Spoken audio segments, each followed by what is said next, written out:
ডাবের পানি না মিনারেল পানি? ডাবের পানি। ডাবের পানি। আরে রোবেল, কি রে বন্ধু তুই? রোবেল নাম তুই? আরে কি আজব দর্শক, আমার বন্ধু তো, আমি তো তোর খেয়াল করি না কোথাও। দর্শক আমার বন্ধু। বন্ধু পরের জায়গা এটা।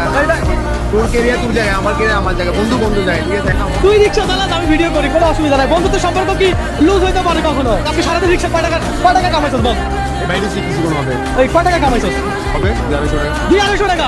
তোর যেন আজকে রিক্সা চালানো না লাগে, আজকে একটা চ্যালেঞ্জ দেই করে, ঠিক আছে? এই তুই আমার ভিডিও দেখো। জি দেখি। দর্শক আজকে বন্ধুর সাথে চ্যালেঞ্জ দিব। মিনারেল পানি না ডাবের পানি? ডাবের পানি। ডাবের পানি। আচ্ছা নরমালি কয়টা ডাব খাইতে পারবি?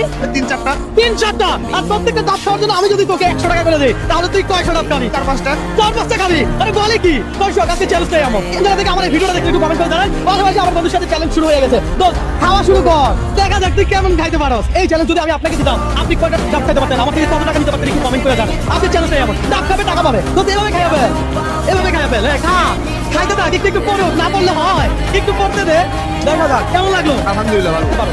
ধরে কয় টাকা কি? 6টা। আরে বলে কি? দর্শক 6টা ডাব খেয়ে ফেলছে। আপনি কয়টা পারছেন? যদি আমি হারাইতে পারেন নেক্সট চ্যালেঞ্জ আপনার সাথে আমার, তাহলে প্রত্যেকটা ডাব যদি 100 টাকা হয়, তুই আমার থেকে কত পাবি? 600 টাকা। 600 টাকা। 600 টাকা তো তুই মোটামুটি ভালো ডাব খাইছো। তোরে আমি 1000 টাকা দিব। ধর 600 টাকা না, 400 টাকা আবার বেশি গেল। এটা হলো বোনাস। যদি তোরে বলতাম 200 টাকা করে দিব, তুই 6টা থেকে 8টা খাই বসতি, তখন চাপ হইতো, প্রেশার হইতো, তখন তো সমস্যা হইতো, বুঝলি? তো এই জন্য তোর প্রথমে বেশি টাকার কথা বলি নাই। ধর এটা তো। তুই যে আমাকে বন্ধুত্ব পরিচয় দিছিস, এটা লজ্জা লাগে না? আমি একটা রিস্কার টাকা, তুই একটা কন্টেন্ট ক্রিয়েটার, কিভাবে পরিচয় দিতে পারি? আরে বলে কি? দোস্ত বন্ধুত্বের ভালোবাসাটা আসলে অন্য কিছু কারণে কারোর হক খাই দিছিস না, তুই পরিশ্রম করে খাচ্ছ। তো তোর মতো বন্ধুদের বন্ধু পরিচয় দিতে আমার সমস্যা কোথায়?